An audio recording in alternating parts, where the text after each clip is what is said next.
बाबत उनकी राय थी कि कुछ हिस्सा मुकदमे का जो है उसको इन कैमरा किया जाए, और मैं समझता हूँ ये दुनिया जहान में ये कानून है और हमारे यहाँ भी है और होना चाहिए। और यही वजह है कि अगर आप लॉ ऑफिसर्स के ज़रिए कम्युनिकेट करते हैं, एडवोकेट जनरल ऑफिस या अटॉर्नी जनरल ऑफिस के ज़रिए, तो वो एक एक रवायतन एक बेहतर कोर्स है कि इस तरह की रिक्वेस्ट जो जानी होती है कि केस को आप इन कैमरा कर लें, इसमें कुछ नेशनल सिक्योरिटी रिलेटेड इश्यूज़ हैं, तो वो बिल्कुल अदालतों ने हमेशा ये बात सुनी भी और सुननी चाहिए भी, क्योंकि ये सब के भले और अच्छाई में है। मेरे लिए जो तकलीफ़ दह चीज़ है वो इस चीज़ का इस तरह से तशहीर है कि एक इम्प्रेशन क्रिएट कर दिया गया कि जैसे अदलिया में मुदाखलत है। पीछे भी एक ख़त आया 6 जज साहबान का, उनके ख़त के ऊपर गवर्नमेंट ने फौरी तौर पे चीफ जस्टिस साहब की और फुल कोर्ट मीटिंग की हदायत को सामने रखते हुए कमीशन इसलिए बनाया था कि ये दूध का दूध और पानी का पानी हो। बाहर कैफ आप सब के सामने है जो उसमें हुआ बाद में, इस वजह से फिर सुप्रीम कोर्ट ऑफ पाकिस्तान ने नोटिस ले लिया उसका, और वो मामला अब अदालत में सब जुडिस है। मैं इस पर ज़्यादा बात नहीं करूँगा, लेकिन मैं हुकूमती जो मौक़िफ़ है और इदारों का मौक़िफ़ है कि आज़ाद अदलिया ही मुल्क को आगे लेके जाती है, लेकिन कुछ रिस्पॉन्सिबिलिटीज़ हैं। हम जिस दुनिया में रहते हैं, जिस किस्म के माहौल का हमें सामना है, जिस किस्म के चैलेंजेस का, वो मुआशी हों, वो दहशत गर्दी के हों, वो लॉ एंड ऑर्डर के हों, वो फितनाबाजी के हों, वो अनोखे चैलेंजेस हैं। तो सारे इदारों को थोड़ी स्पेस रखनी चाहिए एक दूसरे के लिए, अपने अपने कंपार्टमेंट्स में फिर हम काम करें ना। फिर अगर हमने एग्जेक्टिव का फ़र्ज़ भी खुद ही अदा करना है,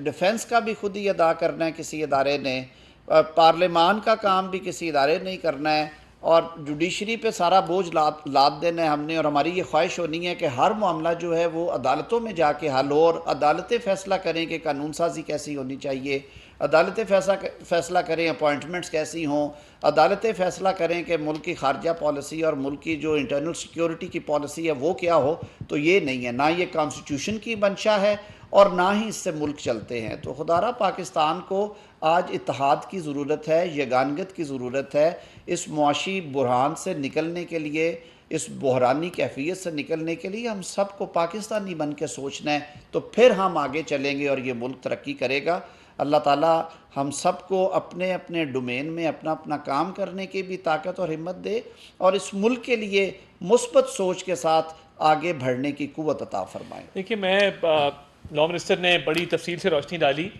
मैं एक बात वाज़ेह कर दूं, देखिए, अगर अटॉर्नी जनरल जो स्टेट के नुमाइंदे हैं उनकी तरफ से एक पैगाम दिया जाता है कि इन कैमरा ब्रीफिंग की जाए, तो उसको मिसकंस्ट्रू करके, उसको सियाको सबाक से हट के उस पर मबनी ख़त लिख दिया जाता है कि मुझे कहा जा रहा है कि मैं पीछे हट जाऊं, तो ये बिल्कुल हकीकत पर मबनी बात नहीं है। और मैं समझता हूं कि अगर इन कैमरा ब्रीफिंग की रिक्वेस्ट की गई थी तो वो कौमी सलामती की वजह से की गई थी, और मैं ये बिल्कुल वाजे कर दूं, कौमी सलामती पर कोई समझौता नहीं किया जाएगा। तासुर ये भी है